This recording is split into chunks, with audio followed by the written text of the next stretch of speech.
Bonjour à tous, je m'appelle Anne-Sophie et je suis membre du CrossFit et de Astérion depuis mi-décembre. J'ai participé il y a quelque temps au podcast animé par Benjamin, Jonas et Sébastien. Et j'ai raconté mon parcours, comment je suis arrivée à la boxe. Et je voulais, après ça, j'ai proposé comme projet à Jonas et à Sébastien de pouvoir vous aussi vous mettre en avant et partager votre histoire avec la boxe, mais aussi mettre en avant votre personnalité et essayer de créer des liens au-delà du sport dans cette boxe. J'ai proposé ça parce que je suis une fan des podcasts. J'adore les podcasts, j'en écoute plusieurs dans différents milieux culturels, sociologie, anthropologie. Et donc du coup, le projet m'a paru super intéressant. Donc le but de ce podcast, ce sera cette partie du podcast, parce qu'évidemment le podcast va toujours exister entre Benjamin, Jonas et Sébastien, ce sera vraiment de vous mettre vous en avant et de vous raconter votre histoire. Donc je vous demanderai d'être bienveillant, parce que c'est la première fois que je fais ces exercices-là, mais je suis contente de le faire. J'espère que vous allez passer un bon moment, j'espère qu'on vous fera passer un bon moment. Et avant de commencer, d'inviter mon premier invité de ce jour, je vais mettre une petite intro musicale et je vous expliquer pourquoi j'ai fait ce choix pour cette personne. J'ai préparé.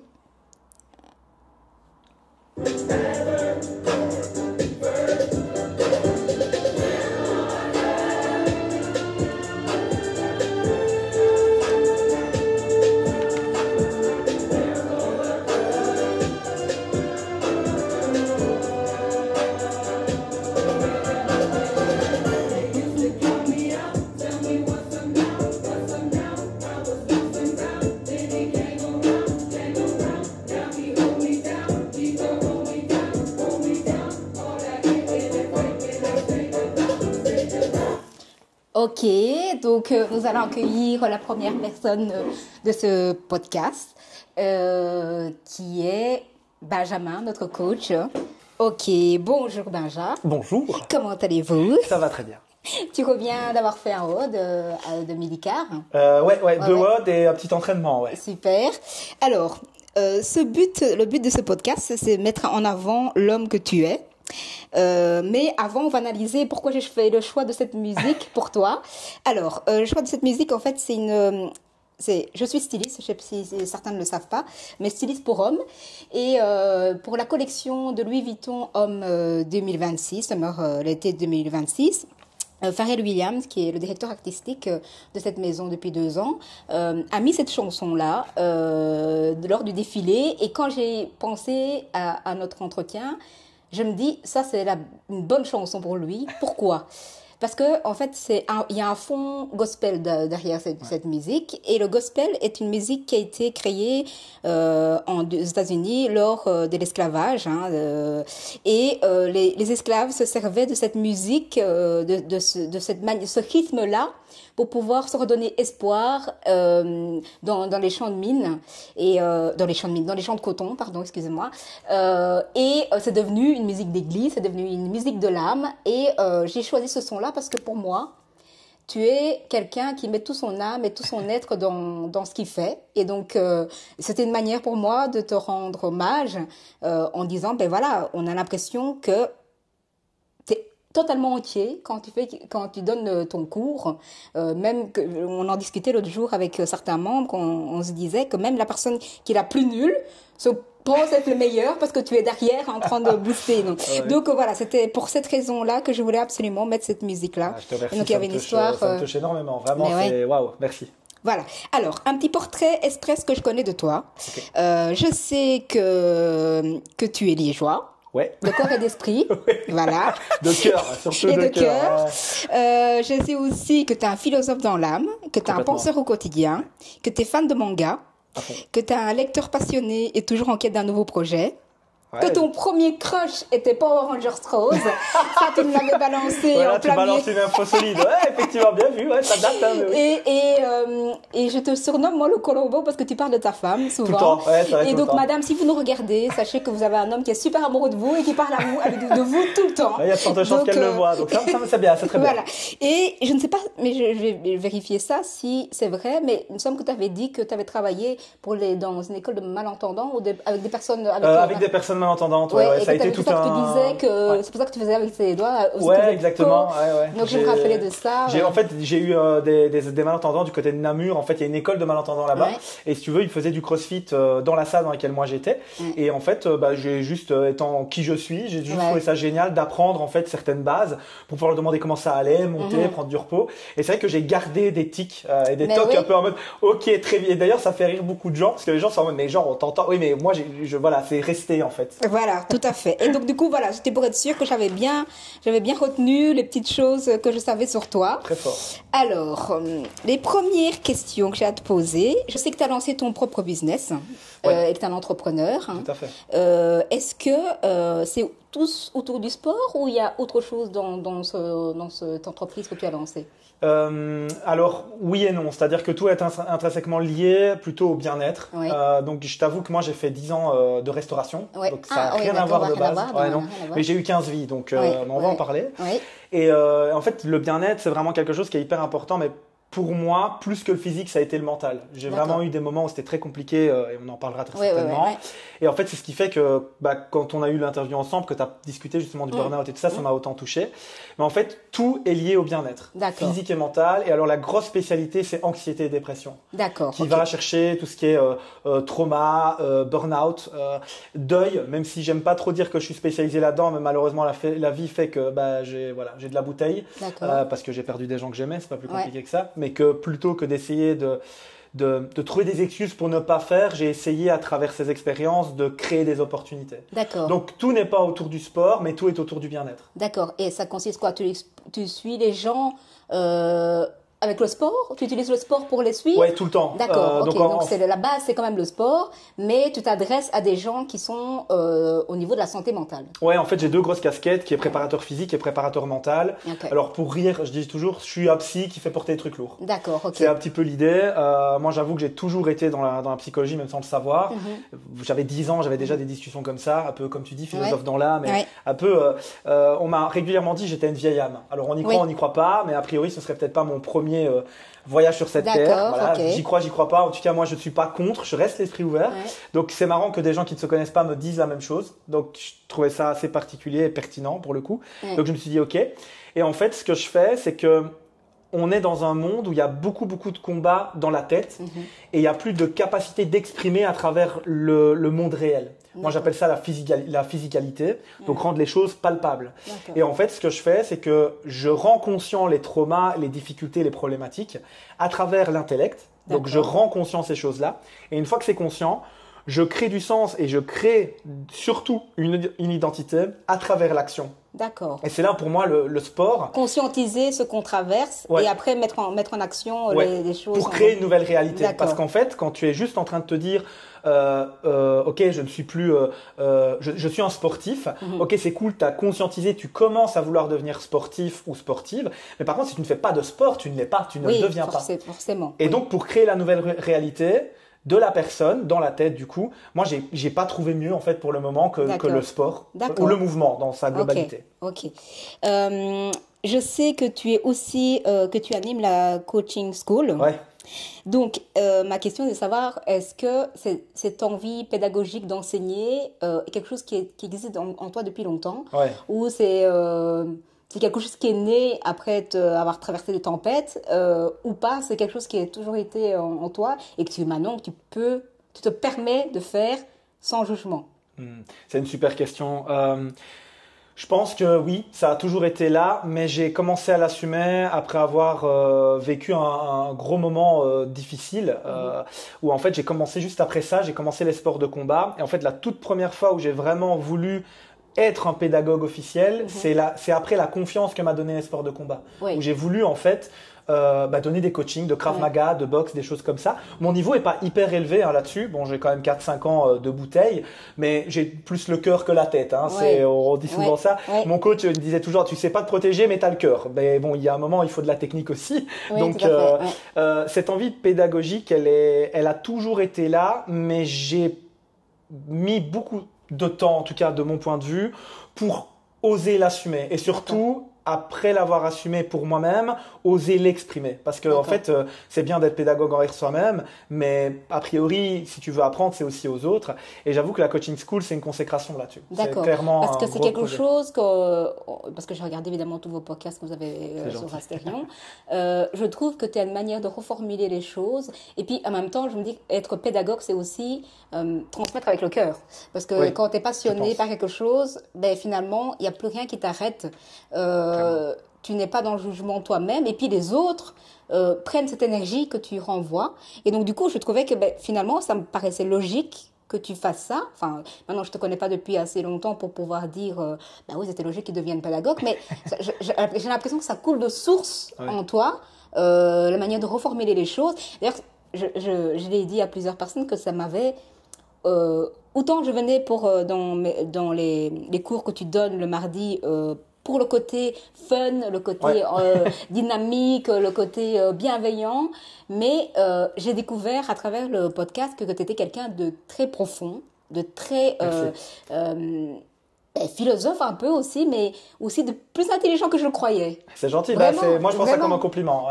C'est un compliment que je te fais, mais je veux dire, c'est que à travers les petits dialogues que vous faites autour de vous, on découvre que l'homme quand même derrière, on se dit purée, je ne m'attendais pas du tout à cette façon de penser, cette manière de réfléchir, parce que évidemment on sent que tu mets du cœur dans ce que tu fais.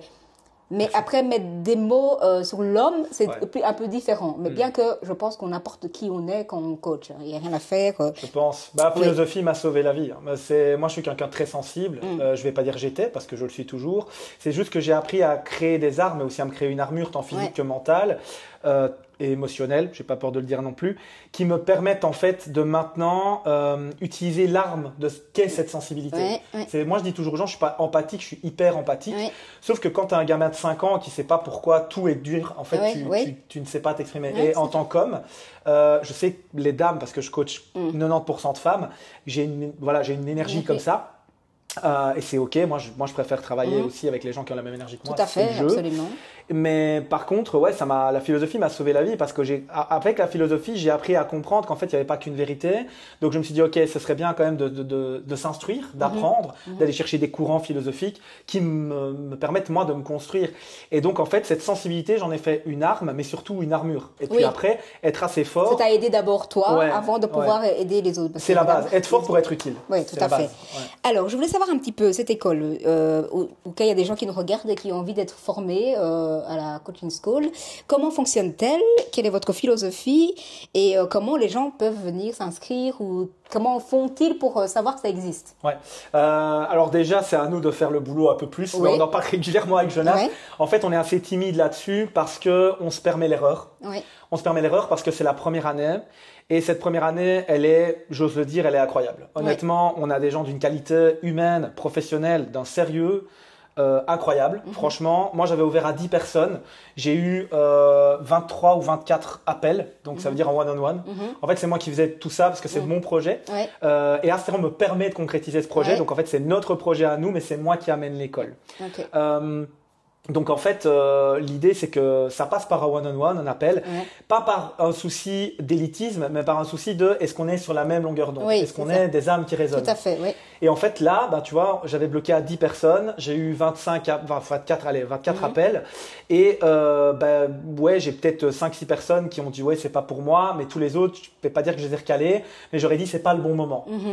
Et parce que ça demande un investissement temporel, énergétique, financier assez conséquent. Quasiment tout le monde, en fait, ils sont 8.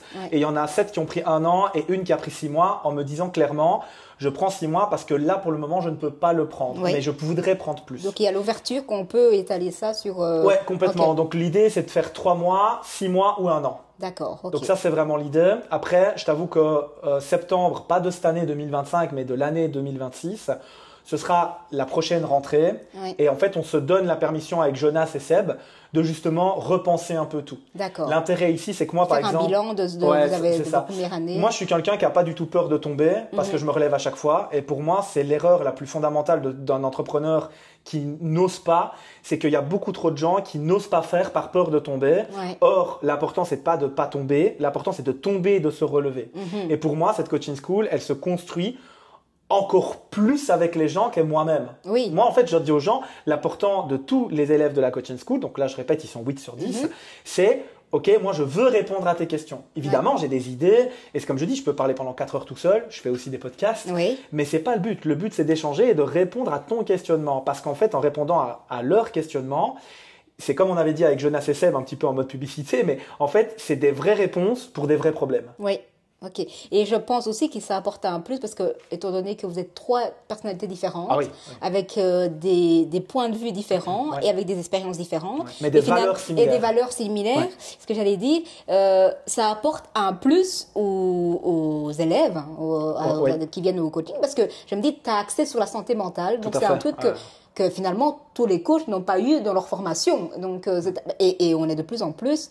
Je dis que la santé mentale occupe une partie de notre société, et bien plus depuis le Covid, encore plus que la jeunesse a explosé, surtout dans la jeunesse. Mais je veux dire par là, c'est que il y a une richesse que peut-être qu'ils trouveront pas. Ce genre de choses, ça se suit où en fait? Toi, t'as été formé où? C'est la vie qui m'a formé. Mais après, si je dois te dire où j'ai été formé, pendant 5 ans, j'ai eu la tête dans les nuages. D'ailleurs, on me l'a reproché pas mal dans les endroits où je travaillais. Et ce nuage, c'était un nuage d'apprentissage et de rencontres humaines. Le plus gros de ma formation, je n'ai pas peur de le dire, c'est Strongfit. Julien Pinault, Jack Van Bergen. Celui que tu as fait des interviews sur YouTube. Notamment. Donc ça, c'est vraiment… j'ai vraiment eu un mentor qui est Jack, qui m'a appris beaucoup de choses. Mais moi, c'est une problématique liée totalement à ma personnalité. Quand tu me restreins, ça va pas en fait. Mais ou pire, quand je me sens restreint. Et en fait, c'est là où Jonas et Seb, ils ont tout compris. C'est qu'ils m'ont dit, vas-y, let's go. Et je leur ai dit, les gars, vous êtes les premiers qui me chauffaient comme ça. Et en fait, moi, du coup, j'ai envie juste d'être là et j'ai envie de donner encore plus. Et donc, ça, c'est vraiment la grosse base de ma formation. Après, j'ai mon Strong Fit, j'ai fait les Coaches Week, donc les week-ends de formation. Je suis parti voir Julia aux Pays-Bas. Là, il est au Brésil, donc voilà. Après, j'ai CrossFit Level 1, Level 2. J'ai Institut IP, donc innovation performance sur tout ce qui est neurosciences, niveau 1, 2, 3. J'ai 3, 4 niveaux, 3 parce que le 4e, je ne l'ai pas fini officiellement. Donc 3 niveaux en réflexe archaïque, qui est vraiment le développement neurofonctionnel pour les enfants. C'est quelque chose qui m'intéresse beaucoup. Je suis certifié en reprogrammation posturale à travers je peux pas dire que je suis posturologue. J'ai fait la même formation qu'eux, sauf que je suis pas kiné ni ostéo. Donc je suis certifié en reprogrammation posturale. Mais en fait, mais tu peux comprendre le corps humain et pouvoir… c'est ça. Moi, j'ai étudié la posturologie. C'est juste que je ne suis pas posturologue parce que déjà, je suis pas un charlatan. Et officiellement, comme je suis ni kiné ni ostéo, j'ai fait la même formation qu'eux. Mais comme je n'ai pas le même background, je ne peux pas dire que je suis posturologue. Oui, mais ça apporte un plus quand tu coaches totalement. Complètement. Je veux dire, la manière de… Parce qu'en fait, moi, ma façon de fonctionner, elle a été simple. Je suis parti de, tiens, StrongFit, on m'a appris le coaching, on m'a appris l'attention musculaire qui est déjà quelque chose de… Je vais utiliser le terme extraordinaire, encore une fois, sans que ce soit trop galvaudé, parce qu'en fait, il y a beaucoup de coachs qui ne comprennent pas ça ou qui ne prennent pas ça en compte. Donc, j'ai des gens qui sont hyper calés en biomécanique, ce qui n'est pas forcément mon cas. Je suis bon, mais je ne suis pas un tueur en biomécanique ou en anatomie. Par contre, je ne suis pas un expert de l'anatomie. Je suis un expert du mouvement. Et je suis même encore un expert de la santé mentale avant d'être un expert du mouvement. Donc, en fait, moi, je suis parti de ça. Et puis de là, je me dis, tiens, c'est intéressant. Je vois des gens avec des blocages émotionnels qui ont des patterns moteurs, donc des façons de bouger similaires. Et je me dis, il y a quand même quelque chose. Puis là, j'ai compris qu'il y avait certains muscles qui bloquaient des émotions. Donc là, j'ai été un petit peu dans tout ce qui était, on appelle ça l'emotional mapping. Donc c'est un muscle pour, c'est très, il faut être ouvert d'esprit. C'est pas des sciences exactes. Donc il y a ça. Donc j'ai fouillé là-dedans. Puis je me suis dit, ok, mais quelle est la base? Tiens, on part du principe qu'on est bien d'un point de vue cerveau. Le cerveau, c'est la base. Si tu n'as pas l'input sensoriel, donc si tu comprends pas l'information qui rentre, tu peux pas redonner une information intéressante. Donc là, j'ai commencé la neuroperformance. Puis là, je me suis rendu compte, mais attends, le cerveau, il est capable de prendre que les informations qu'il est capable de ressentir. Donc, comment est-ce qu'on pourrait encore optimiser ce ressenti? Tiens, entre 0 et 1 an, il y a 72 schémas moteurs qu'on est censé développer, ce qui n'existe, ça n'arrive plus, hein, on est bien d'accord, à travers les réflexes archaïques. Et là, du coup, j'ai été dans les réflexes archaïques. Et en fait, je fais que creuser en amont. D'accord. En fait, tu utilises finalement le coaching pour observer des choses. Tout le temps. Et tu essayes de creuser l'information que tu vois. Ah ben c'est bien. Moi, je peux te dire si tu es anxieux, quelle est la façon de respirer, en fait. Ouais. Je peux te dire si tu es stressé ou pas aujourd'hui, quoi. Ok. Et en fait, c'est que ça. C'est des jeux. Moi, je joue. Ouais. Je dois arriver, je dis ça va, c'est un petit ça va ça. Et puis les gens, ils parlent ou ils parlent pas. Et puis tu revas à la fin du WOD et là ils parlent parce qu'ils ont pu un petit peu extérioriser ce qui se passait. Parce qu'encore une fois, la capacité que le physique a de rendre les choses réelles. Parce qu'on est tout le temps en train de se battre dans sa tête. Mais je le dis toujours un peu en rigolant, mais tu peux pas mettre une droite à ton patron, quoi. Tu peux pas en fait. Et c'est ok parce que sinon on est des animaux sociaux. Donc il y a un moment on doit s'adapter à ça. Par contre, moi je propose de mettre une droite autre part. Et donc l'autre part, c'est peut-être mettre une droite avec une dumbbell dans la main vers le plafond. Ça s'appelle push press. Et puis on envoie comme ça, quoi. Et moi, c'est ce qui m'a plu dans le CrossFit. C'est que j'ai retrouvé cette capacité de m'exprimer au niveau intensité, au niveau ressenti, etc. Sans blesser qui que ce soit. Parce que le sport de combat, j'avais des yeux au beurre noir, des trucs comme ça. Donc ça, c'est aussi un truc que ma mère me disait beaucoup. Oui. Donc voilà, moi, j'ai réfléchi comme ça beaucoup avec le côté, ok, quand je dis toujours à mes élèves, si vous ne voyez pas la limitation du système que je vous donne, c'est que vous n'avez pas assez creusé le système. Parce que tout système a une limite. La personne qui pense que le système, là, c'est la vérité, il est tronqué. Ça devient un dogme, en fait. Et donc, moi, je suis toujours en quête de la limite. Pas pour dire c'est nul, mais pour dire, c'est là qu'il faut s'améliorer. Et en fait, j'ai fait ça tout le temps et je continue. Mais ça demande quand même une certaine... un certain auto-analyse de soi-même. Ouais, faut pas mettre d'ego là-dedans. Ma femme me dit tout le temps ça. Je dis, moi j'ai pas d'ego. Elle me dit c'est pas vrai. C'est juste qu'en fait t'as pas d'ego sur toi-même, mais par contre t'as de l'ego énormément sur d'autres choses. Et je dis, en fait quand je m'auto-analyse c'est très vrai. Moi j'ai aucun ego par exemple sur mes capacités athlétiques. Je m'en fous complètement que tu sois meilleur que moi, que du contraire je vais te féliciter et puis moi ça va me chauffer. Par contre j'ai un ego énorme sur ma capacité à aider les autres. Et donc en fait c'est là où moi je ne veux pas que ce trop-plein d'ego devienne, quand quelqu'un me donne une solution à laquelle j'ai pas pensé, devienne non mais je sais. Et ça, il y en a beaucoup qui sont bloqués par ça. Tu vois ce que je veux dire? Oui, tout à fait. Écoute, est-ce que tu n'essayerais pas ça? Non mais je sais. Et en fait, toi, la recherche de savoir. Ah oui, mais la totalement. Connaissance de grandir, oui, mais tout le monde peut m'apprendre, quoi. Mon ego ne peut pas être un obstacle. Ça peut pas. Ça peut être un tremplin. Ça peut être quelque chose qui va me pousser à aider plus les gens à travers ok, il faut que j'étudie ça maintenant. Mais là, et j'en vois beaucoup des coachs, des personnes qui, par pur ego, même sans s'en rendre compte, parce que c'est souvent inconscient, si on est bien d'accord là-dessus, disent ouais non mais je sais.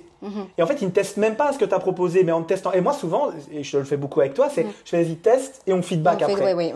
Et en fait tu vois avec toi c'est trop bien parce que toi tu es totalement conscient de ce que tu fais et en fait on construit. Et c'est ça qui est important. Mais en même temps moi j'étais venue, et je veux pas me reconcentrer sur moi parce que j'ai déjà eu mon interview, mais j'étais venue dans le but que justement je lâchais prise. Et donc du coup je suis ouverte à tout ce qu'on peut me proposer. C'est ça. Voilà, parce que finalement, c'est un truc que je connais pas, j'ai jamais fait, je ne sais pas si je le fais bien ou pas.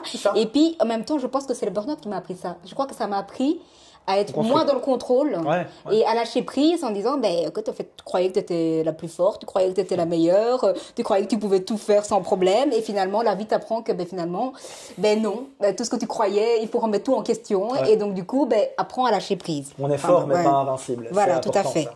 Alors, j'avais posé cette question-là aussi. Tu sembles toujours d'humeur égale, dynamique et solaire. Est-ce que cette énergie est quelque chose qui t'accompagne tous les jours ou c'est simplement parce que en tant que coach, tu te dis je dois être dynamique pour les gens et les gens n'ont pas à sentir quand je suis de mauvaise humeur, quand je suis dépassée, quand je suis pas bien. Je suis là pour leur donner de la joie et du bonheur et je laisse tous mes problèmes de côté et voilà. Ou ça fait partie de ton dynamisme, d'être tout le temps comme ça, d'être solaire. Je n'y crois pas, que tout le monde peut toujours être comme ça, je n'y crois pas vraiment. Mais voilà, c'était ma question. Je vais dire que 95% du temps, je suis comme ça. En toute honnêteté, je suis comme ça, mais le problème, c'est que je suis aussi triste que je suis heureux. D'accord. Donc en fait, quand je descends dans les 5%, c'est dur, quoi. C'est dur. Et malheureusement, c'est mon épouse qui en a souvent les frais parce qu'en fait, moi, j'ai besoin de m'isoler. Et c'est très compliqué quand elle, en tant qu'artiste peintre qui travaille à la maison, le seul moment où elle peut me voir, c'est quand je suis à la maison, alors que je travaille beaucoup.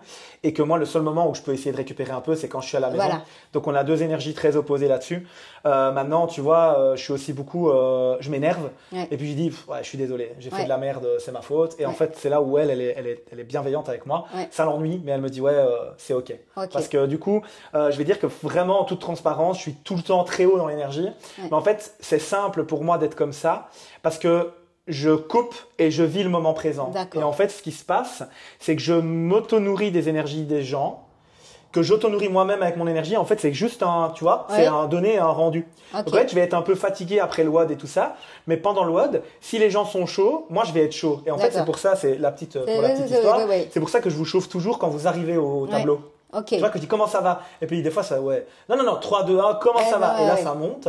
Et en fait, ça, c'est quelque chose qui, comme je dis, si tu démarres haut, moi, je démarre haut. D'accord. Donc, tu te nourris de l'énergie des autres. Tu donnes, mais je la rends. Mais mais je la rends. Et ma question, j'ai perdu ma question. Je voulais réagir là-dessus. Ah oui, est-ce que tu ne penses pas que c'est lié à ton âme d'artiste d'être comme ça? Si. Si. C'est en fait un artiste, pour moi, c'est vivre ses émotions en fait, c'est accepter ses émotions. Moi, j'ai compris très tôt que mes émotions allaient être problématiques si je mettais pas l'emphase sur ce que je voulais en faire. Et en fait, j'étais petit, j'avais 8-9 ans, et je suis rentré une fois en pleurs de l'école et j'ai dit à ma mère, je vais faire semblant d'être qui je suis pas parce qu'en fait c'est trop dur. Et en fait ma mère m'a dit, fais jamais ça parce qu'un jour ou l'autre, les gens viendront pour qui tu es. Est-ce que tu peux leur apporter? Et j'étais gamin, je te jure, j'avais 9 ans et en fait… déjà conscient de ça, Oui, moi j'étais conscient de beaucoup trop de trucs, beaucoup trop jeune. Et c'est comme ça depuis que je suis né en fait. Mais c'est pour ça qu'il y en a beaucoup qui, en tout cas les mystiques que je croise, parce que j'en croise, me disent beaucoup, t'as une vieille âme, on m'a déjà tiré les cartes, il y a beaucoup de cartes qui reviennent avec l'ermite par exemple, qui est une carte qui revient beaucoup chez moi, qui est en fait, pour faire simple, c'est quelqu'un empreint de sagesse, c'est quelqu'un qui essaye de sortir un petit peu des sentiers battus, mais pas dans une volonté d'être meilleur, mais dans une volonté de guidance en fait. Donc pour moi, mais aussi surtout pour les autres. Moi, c'est ce que j'aime faire. Donc voilà. Alors, ma question suivante, et tu vas voir, c'est assez drôle, est-ce que ça vient refaire écho, c'est quel est ton rapport au doute? Comment tu, en tant qu'homme et en tant que businessman? Je doute pas assez. C'est vrai? Ah ouais, non, je doute pas assez. Ouais. Moi, je doute vraiment pas. Ça fait tu peur. remets jamais en question? Très peu. Je remets en question après être tombé. En fait. Parce que tant que ça marche quoi. Et si ça marche pas, j'apprends. En fait, c'est ma phrase préférée. On en avait parlé.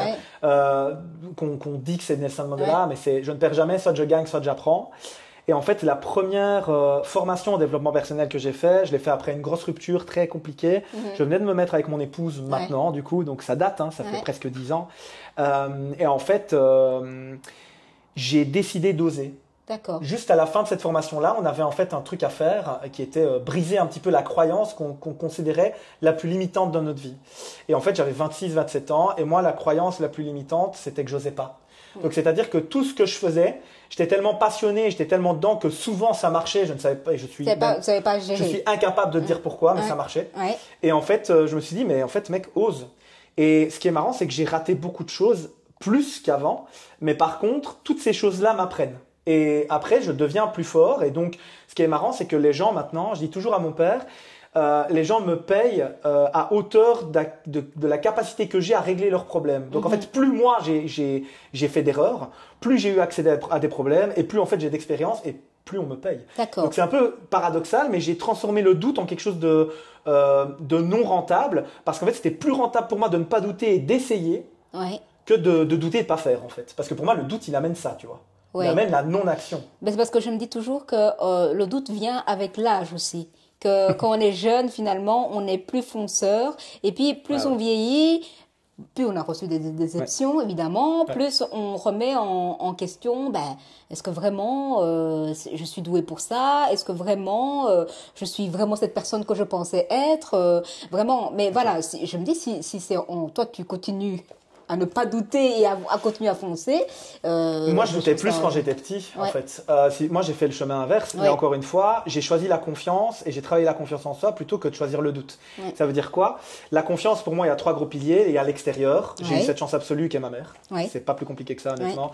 Malheureusement, elle est décédée, j'avais 22 ans, mais elle m'a construit. Moi, je dis toujours, je fais beaucoup de choses pour qu'elle soit fière de moi et en même temps, je ne fais rien qui n'est pas en accord avec moi-même. Parce qu'on on se ressemblait très fort. Fusionnel. Oui, très fusionnel. Puis surtout, on était les deux mêmes, quoi. C'était quelqu'un qui m'apportait et qui m'apporte. C'est fou de dire ça, presque 14 ans après son décès, mais elle m'apporte toujours, en fait. C'est ça qui est dingue. Elle te guide de là-haut. Donc, il y a la confiance extérieure que ma mère m'a apportée. Il y a la confiance en moi que j'ai développé à travers les compétences. Alors, quand j'étais gamin, ma mère me disait toujours « tu manques de confiance en toi » et en toute transparence, je pense que c'est toujours le cas. Par contre, j'ai toujours dit à ma mère, en fait, c'est rentable de ne pas avoir confiance en soi parce que ne pas avoir confiance en soi, ça te pousse à toujours aller plus loin. Et en fait, c'est pareil. J'ai transformé ce manque de confiance en moi en quelque chose de rentable. C'est-à-dire que si j'ai pas assez confiance en moi pour te parler d'un sujet, c'est pas que je suis nul, c'est que j'ai pas encore assez appris. Et donc, c'est ce qui m'a poussé à aller plus loin. Donc, il y a ce deuxième pilier. Exactement. Donc, ça, c'est les compétences qui, là, sont totalement et intrinsèquement pour moi liées à toi-même. C'est ton choix d'aller étudier. Maintenant, il y a Internet, je veux dire, stop. Enfin, il y a moyen d'aller chercher ça. D'ailleurs, c'est beaucoup ce que je dis aux élèves de l'école. Hein. Maintenant, l'esprit critique, c'est encore autre chose. On a la chance d'être entouré par des gens, que je le dise moi-même, Seb, Jonas et la communauté. On a vraiment des gens de qualité humaine et professionnelle incroyable. Mais donc, du coup, on se construit les uns les autres. Et le troisième pilier, pour moi, c'est la vie. C'est qu'en fait, je pense qu'il faut aussi croire en quelque chose de plus grand. Je vais pas aller sur le côté religion, etc. Mais je crois vraiment qu'on n'est pas qu'un bout de viande. Je pense qu'il y a une âme. Je pense qu'il y a quelque chose de plus grand que nous. Et moi, j'ai confiance en ces 3 piliers. Je sais que ma mère m'a lancé. Je sais que je fais ce qu'il faut pour être assez fort pour être utile, tant physiquement que mentalement, hein, préparation mentale et physique. Et puis après, en fait, j'ai confiance en la vie qui fait qu'en fait, je pense sincèrement que quand tu es honnête et authentique, les bonnes choses viennent au bon moment. Mais c'est une croyance, tu vois, genre. Absolument. Voilà. Il y a des fois, je dis à ma femme, je dis, je fais des retours en arrière et je comprends pas comment j'ai fait pour arriver là. Je comprends pas. Genre, c'est vraiment guidé, quoi. Complètement. Il y a des trucs, genre, ça s'est fait où je me dis, bon. La coaching school, c'est parti d'un délire un peu où je me suis dit, non, mais en fait, arrête de te cacher, genre, fais-le maintenant. Et en fait, la première année, j'ai eu 8 personnes sur 10. Et tu te dis, waouh, sur une année, c'est ça. Alors que c'est la première fois qu'il faut une confiance. Et j'ai pas fait de pub de fou. C'est vraiment que du cercle. C'est que du cercle Astérion et moi, quoi. Donc, je pense on tient vraiment quelque chose de très beau humainement et professionnellement, vraiment. Oui, tout à fait. Tu parles beaucoup de ta famille. Est-ce que la famille, quelle place a la famille dans ton parcours et puis dans ton quotidien finalement? Parce que j'ai l'impression que c'est la racine puisque tu parlais de confiance en soi, mais tout le monde n'a pas cette possibilité d'avoir des parents qui donnent cette confiance et qui poussent ses enfants à être soi, à être lui-même et à continuer à croire en lui. Parce que finalement, l'homme qu'on est, c'est généralement l'enfant qu'on a été. Hein. Si on ne fait pas un travail sur soi, évidemment. J'ai plus de barbe, mais c'est ça. Oui, voilà, c'est tout à fait ça. Et donc voilà, je voulais un peu voir un peu. Je rebondis parce que tu en parles encore. Donc voilà, ma question est. C'est des questions difficiles et très puissantes, je te remercie. En fait, ma mère a été un tremplin là où mon père a été un mur. Et je le remercie parce qu'en fait, on n'a pas une relation père-fils de fou, mais on a une relation d'homme à homme incroyable. Je trouve ça très cool. Honnêtement, c'est quelqu'un que je respecte beaucoup. Je pense être gentil, mais honnêtement, lui, il est plus que gentil. C'est vraiment un homme bien. Tu vois.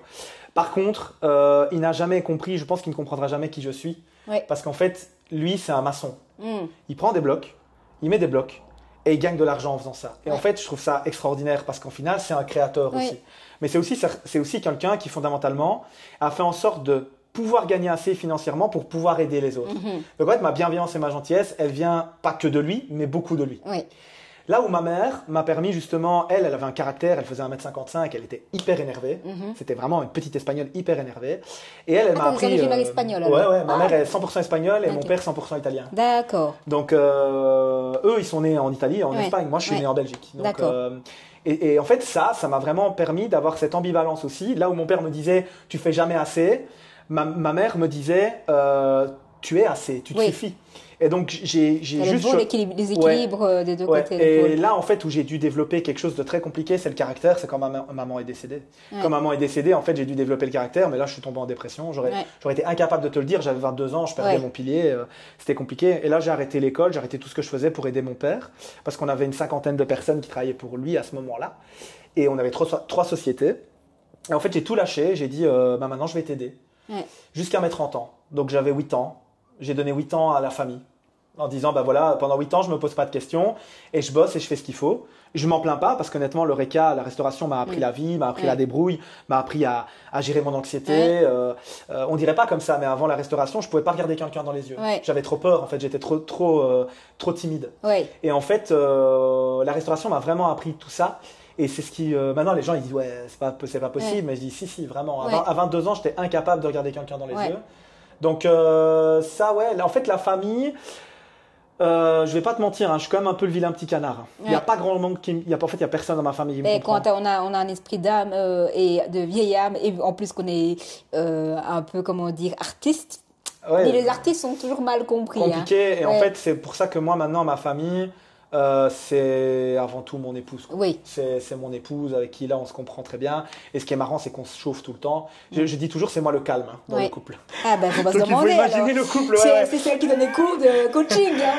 Non, elle est dingue, elle est incroyable. Mais encore une fois, on a des discussions très compliquées. On a eu des discussions très compliquées très vite. On se connaît depuis 15 ans. On est ensemble depuis 10 ou presque.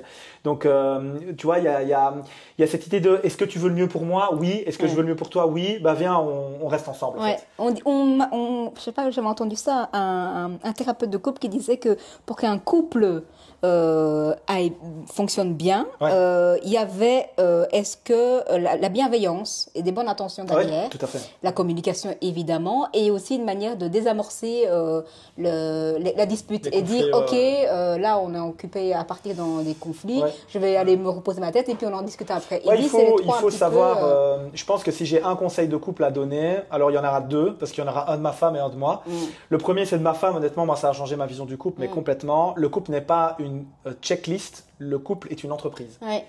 Vous devez travailler sur votre couple constamment. Si vous ne mettez pas de temps dans votre entreprise elle coule, et c'est la même chose pour le couple. Le jour où elle m'a dit ça a changé totalement ma vision du couple, parce qu'honnêtement, moi, je voyais pas ça comme ça. Et des fois, j'ai tendance à l'oublier un peu. Donc, parce que ma femme étant mon associée dans l'entreprise qui est le couple, j'ai tendance à déléguer un peu, des fois. Parce que voilà. Donc ça, c'est le premier conseil de mon épouse, du coup, à travers moi-même. Et le deuxième, c'est n'essayez pas d'avoir raison, essayez de comprendre l'autre. Mais c'est pas facile parce que ça demande de rentrer dans la bulle de l'autre, parce que finalement on a chacun nos valeurs, notre éducation, de ce qu'on nous a appris, de ce que devait être un couple. C'est pour ça que les valeurs doivent être communes. Oui, tout à fait. Tout à fait. Ta façon de voir les choses, ma femme et moi, on n'a pas du tout le même style de vie, pas du tout. Mais par contre, on a exactement les mêmes valeurs. On partage les mêmes valeurs. Et donc du coup, c'est là où moi, elle me rappelle à l'ordre des fois. Moi, je fais pareil de mon côté. Mais par contre, là, je t'avoue que ça y a beaucoup de moi. Moi, je m'en fous complètement d'avoir raison. Par contre, je veux comprendre. D'accord. Et il y a des fois où on n'est pas d'accord, et là par contre je suis têtu comme une mule, et là je fais bien comprendre que non. Mais, tant que j'ai pas compris. Mais elle me respecte assez pour comprendre que quand c'est non, c'est non.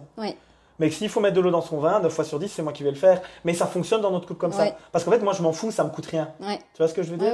Mais il faut toujours un hyperlaxiste, un hypercontrôlant. Oui, tout à fait. Alors, on va passer à la partie philosophie, lecture et passion. Donc, tu es souvent décrit comme un philosophe dans la salle. C'est gentil.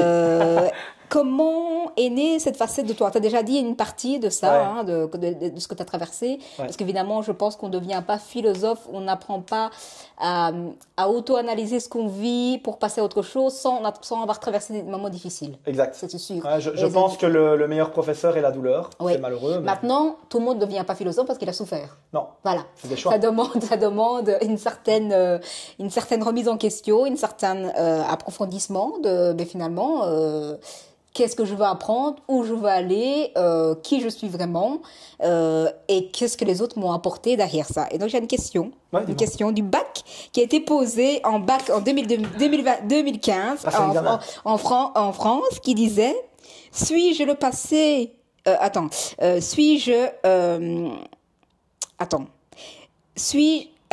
vais formuler ça comme il faut. Est-ce que je suis le passé, est-ce que je suis la personne que le passé a fait de moi?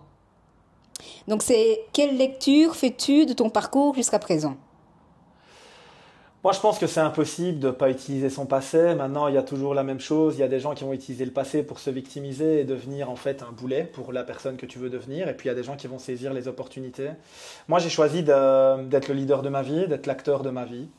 Donc, acteur égale pas spectateur. Donc, en fait, toutes les épreuves que j'ai eues, plutôt que de me dire c'est pas juste, parce qu'en fait, il n'y a pas de justice au mal-être. Il n'y a pas de justice à chercher ou ni à trouver. Par contre, je me suis toujours débrouillé, j'ai utilisé ce mot-là, pour que les difficultés deviennent des opportunités. Quand maman est décédée, je pense que j'aurai plus jamais de douleur comme ça. Je pense que j'aurai d'autres douleurs, mais tu grandis, tu vieillis, tu apprends à gérer les deuils autrement.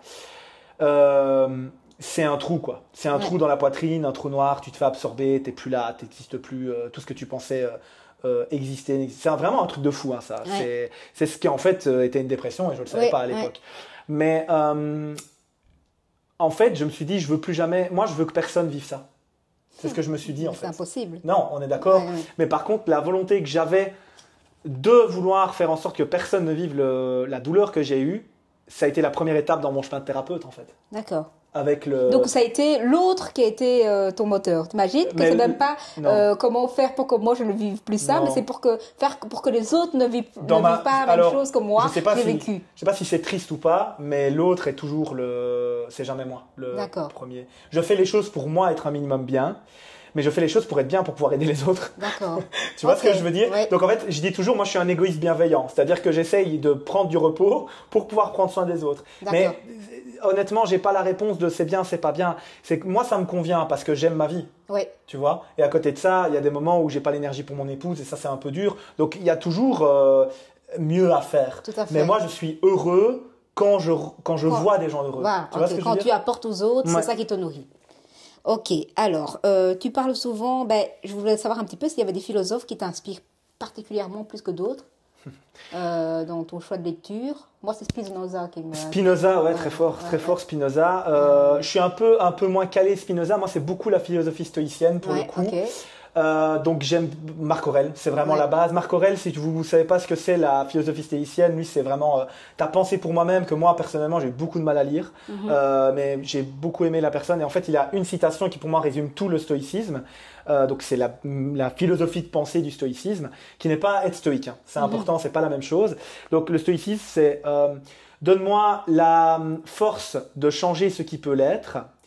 La patience d'accepter ce qui ne peut l'être et la sagesse de différencier l'un de l'autre. C'est pas ce qu'on dit chez les alcooliques anonymes, on dit souvent ça dans les films. C'est un des AA, c'est un des AA effectivement, donc alcoolique anonyme. Et donc c'est vraiment important, la force de changer ce qui doit l'être, la patience d'accepter ce qui ne peut l'être et la sagesse de différencier l'un de l'autre. C'est dur, hein, ça. Très, parce qu'en fait, la sagesse c'est la conscience et la sagesse c'est sortir de la méta, en fait, de sortir de soi-même et de se dire ok. Et en fait le stoïcisme, il y a beaucoup de gens qui confondent le côté c'est ressentir zéro émotion. Alors là, je vais peut-être être un peu dur, mais c'est que vous n'avez pas compris le stoïcisme. En tout cas, selon moi, pour moi, le stoïcisme, c'est accepter les émotions, en prendre, entre guillemets, conscience, mais ne pas les laisser guider pour ne pas faire de mauvais choix. Parce que pour moi, quand on fait des choix trop en colère ou trop heureux, c'est pas bon en fait. En général, il y a des retours. Donc moi je dis toujours, quand je suis trop heureux ou trop énervé, j'attends minimum 24 heures avant de prendre une décision, notamment une décision importante, pour essayer de réfléchir. Donc il y a le stoïcisme. J'avoue que là, ma femme, on vient de discuter avec... elle vient de finir Assis par les Zarathustra de Nietzsche. Donc c'est dur, donc là, j'avoue qu'on est beaucoup sur Nietzsche là tous les deux pour le moment. Très intéressant, surtout elle me fait beaucoup rire parce qu'elle m'a dit en fait tu fais beaucoup de choses que Nietzsche aurait pu faire. Et moi je n'ai pas étudié Nietzsche donc je ne connais pas, donc c'est intéressant. Elle me dit notamment vis-à-vis de la coaching school. Et oui, en fait moi c'est ma manière d'éduquer. Et apparemment j'ai une méthode très nietzschienne, donc je ne le savais pas. Mais voilà, tu apprends des choses. Et donc ta femme est aussi intéressée par ce côté-là. Moi ma femme est 15 fois plus intelligente que moi, très haut QI, c'est vraiment très... Je dis pas ça pour faire genre, mais... À t'enrichir au quotidien. Je dis ça parce qu'en fait c'est vraiment une des grosses parties de notre relation, c'est que on va avoir je sais pas moi, on va regarder une série, un tsunami, et puis attends, c'est quoi le plus grand tsunami? On va arrêter, on va regarder. Ouais, c'est sur cette île-là, Ouais, et en fait, on est des gens très curieux, et donc on est beaucoup en train de parler. Et là, oui, on est dans la période nietzschéenne tous les deux, parce qu'elle a lu Zarathustra. Là, au moins, je suis en train de lire un truc beaucoup plus cool, Charles Pépin, je sais pas si tu connais. C'est un petit philosophe français, enfin, je dis petit parce qu'il est moderne, donc il est toujours en vie. Et là, c'est quelque chose sur l'échec que je viens de finir. Et là, je suis en train de lire sur la confiance en soi. D'accord. Donc, c'est Charles Pépin, c'est des petits livres super sympas qui font genre 200 pages. Très cool, vraiment, je vous conseille. Et Laurent Gounel, t'as déjà lu? Ah, je connais pas ou... Mais c'est un romancier qui est philosophe en même temps. Et en fait, à la fin le livre a toujours une conséquence philosophique derrière. Cool. Donc il y a toujours une leçon, à apprendre derrière. Cool. Moi, j'adore ces romans pour ça, par rapport à ça. Ouais, c'est super intéressant. Alors, je sais que tu as un lecteur invétéré, comme tu viens de dire, mais quel type de livre, à part le côté philosophique, t'intéresse et que tu lis de livres ou de tout. Alors honnêtement, le deuxième plus gros, c'est les mangas. Honnêtement, sans vouloir faire le type, c'est vraiment manga. Moi, j'adore One Piece. Je suis sur Vagabond pour le moment, qui raconte l'histoire de Miyamoto Musashi, sabreur japonais de l'Eredo, si je dis pas de bêtises. Je crois que c'est 1500-1600, un truc comme ça. Donc j'aime bien apprendre aussi là-dessus. One Piece, c'est la vie, comme Dragon Ball, comme Naruto et tout ça. Sinon, dans les autres types de livres, moi, c'est toujours dans l'apprentissage. D'ailleurs, ça rend folle ma femme parce qu'elle me dit il faut que tu lises des romans. En fait, quand je veux lire un roman, je lis pas de roman, je lis un manga. D'accord, il faut que ça t'apprenne quelque chose, quoi. Moi j'ai un peu cette problématique-là. C'est pas pour te vider l'esprit, c'est pas pour alors c'est manga. Créer ton imagination. C'est ça. Après, j'ai lu Mousquetaire, Comte de Monte Cristo, des trucs un peu, je veux dire, classico-classiques. J'ai pris le temps de le lire et j'ai plutôt apprécié, pour être honnête avec toi. Mais c'est limite mieux et plus rapide les mangas. Donc je préfère si je veux me vider l'esprit, c'est manga. Sinon je te dis j'aime bien aussi les trucs un peu entrepreneuriaux, j'aime bien sur des trucs par exemple, c'était 5 coups d'avance là, un des derniers que j'ai lu, qui est très intéressant sur l'esprit entrepreneurial. Donc ça j'aime bien aussi lire un petit peu ces trucs-là. Donc s'il y a des gens qui veulent lire les livres qu'il cite là, n'hésitez pas à retourner vers lui pour avoir des mettre un petit commentaire ou vous mettre les refs sur Amazon. Mais tu parles de manga parce qu'il y avait une question que j'avais formulée par rapport à ça. Moi je suis nulle en manga, mais je sais qu'il y en a plein dans la salle ici qui adorent ça. Tu peux me dire, tu peux déjà m'éclairer les mangas, c'est quoi le type de manga que tu lis et qu'est-ce que ça t'apporte? Parce que je sais que c'est en plus à la mode chez les jeunes maintenant, parce que j'ai mon petit-neveu qui aussi, il veut acheter que des mangas et donc je ne comprends rien à cette mode de manga. Donc je te demanderais de m'expliquer, comme j'étais la plus biaise des filles que tu expliquais, à qui tu expliquais, c'est quoi le concept Alors ce que j'adore, c'est que en fait un manga, c'est en gros, donc on va partir, il y a animé, donc c'est des dessins animés. Et souvent, normalement, en tout cas, en grosse partie, c'est tiré d'un livre. Donc en fait, les Japonais, c'est des gros lecteurs et c'est un format où ils sont censés en fait tuer le livre sur le trajet. Donc c'est des livres qui se lisent assez rapidement. Dans la théorie, encore une fois, moi, un manga, ça me prend à peu près 1 heure, ça dépend. Vagabond, par exemple, ça me prend beaucoup moins longtemps parce qu'il y a moins d'écrits que dans One Piece. Mais en fait, ce qui est génial, moi j'adore les shonen. Shonen, c'est un peu plus typé garçon dans l'idée, mais enfin moi je trouve que c'est plus vraiment vrai, mais c'est mon avis. Dans l'idée, il y a le shonen spirit, on appelle ça. Et en fait, le shonen spirit, c'est toujours cette idée de devenir meilleur. Et par exemple, il y a Inoxtag qui a fait relativement récemment tu vois, le monter l'Himalaya. Oui, j'ai vu. C'est un streamer, c'est ça. C'est l'Himalaya, je pense. Oui, tout à fait. Et en fait, il a appelé son documentaire Kaizen. Et en fait, Kaizen, c'est le fait de s'améliorer 1% chaque jour, un petit peu. D'accord, ok. Et en fait, le shonen spirit, c'est ça. C'est aujourd'hui, t'es X, demain, t'es Y, mais tu vas toujours chercher à t'améliorer. Et en fait, moi, c'est ce qui m'a le plus interpellé dans les mangas. D'accord. C'est qu'en fait, le héros, c'est très rarement celui qui a le plus de réussite, en fait. C'est même plutôt celui qui s'en prend un peu plein la gueule, qui commence un peu, t'es nul et tout. Mais à force de travail, à force de volonté, de mindset, eh ben, il va devenir quelqu'un, mais pas en copiant les autres. Il va acquérir les choses pour lui, il va développer un peu sa propre force. D'accord. Donc moi, c'est vraiment quelque chose qui m'interpelle de fou. Et alors, un deuxième truc que j'adore dans les mangas, et ça, c'est vraiment quelque chose de très intrinsèquement lié à moi, c'est que tu ne sais rien de l'univers. D'accord. Rien. Donc à chaque fois, c'est une page vierge. Donc peut-être que dans cet univers-là, sauter d'un immeuble, c'est totalement normal. Et en fait, c'est quelque chose qui s'apprend au fur et à mesure de la lecture. Donc un manga, ça demande de l'investissement. Ça demande un investissement, encore une fois, d'énergie, de temps, etc. pour comprendre l'univers, pour savoir si lui est vraiment fort ou pas. Puis après, il y a des codes par rapport au chemin du héros, des trucs comme ça, que moi j'adore, parce qu'encore une fois, c'est de l'analyse et c'est de la psychologie. C'est du spirituel. C'est aussi lié aussi aux valeurs et à la philosophie japonaise. Totalement, totalement. Il y a le côté un peu samouraï aussi que j'adore, qui est le faire tout de manière le plus parfait possible. Cette recherche de la virtuosité qui fait aussi totalement partie de l'esprit de la coaching school. Donc la virtuosité pour nous, c'est faire les choses simples de manière extraordinaire. Tu vois, je verse pas le thé, c'est un art. Je verse le thé, ça devient exactement. Un art, quand toute chose, d'ailleurs, pour moi, c'est l'art du coaching. Oui. Mais moi, j'avais utilisé lors d'un entretien d'embauche le kintsugi. L'art, tu connais? Ouais. Pour les gens qui ne connaissent pas, c'est intéressant que tu expliques. Alors, le kintsugi, c'est en fait, c'est un art japonais qui consiste à réparer du matériel brisé au lieu de le jeter et avec un fil d'or, en fait. Et donc, ça redonne à l'objet une nouvelle dimension. Et c'est vraiment magnifique parce que c'est vraiment un super outil. Et donc, ça a été créé, je crois, dans le 18e siècle. Ça, je te fais confiance. 18e siècle. Et c'était un empereur qui avait cassé sa tasse de thé pour de la cérémonie de thé et qui a envoyé ça en Chine parce que au début c'était des tasses qu'ils utilisaient pour la matière des tasses de thé, c'était une matière porcelaine qui était en fait un art qui était chinois et coréen. Et donc il a envoyé ça là-bas et c'est revenu et c'était pas du tout comme il voulait et donc il a fait appel à des artisans. C'est pour ça que je connais ça parce que je suis styliste et les artisans il a fait appel aux artisans du village et il a demandé, il veut pas jeter sa tasse de thé, il veut vraiment continuer et donc du coup c'est là qu'est né l'art et maintenant ça devient une philosophie de la manière d'accepter et de se dire même si on a été brisé vers quelque chose, on est capable de transformer ça en quelque chose de plus rajouter beau, de la valeur. C'est pour ça que c'est de l'or parce que il y avait une connotation aussi, une idée de rajouter de la valeur à quelque chose qui a été brisé. Tout à fait. Donc en ressortir, grandit. Oui, tout à fait. C'est ça l'esprit Shonen Spirit, le manga. Tu comprends pourquoi j'aime ça du coup. Puis après, par exemple, One Piece, il y a un gros côté de liberté. Je ne spoilerai pas parce qu'il y a plus de 100, là on est à 109 je crois en français manga, donc livre, donc c'est énorme.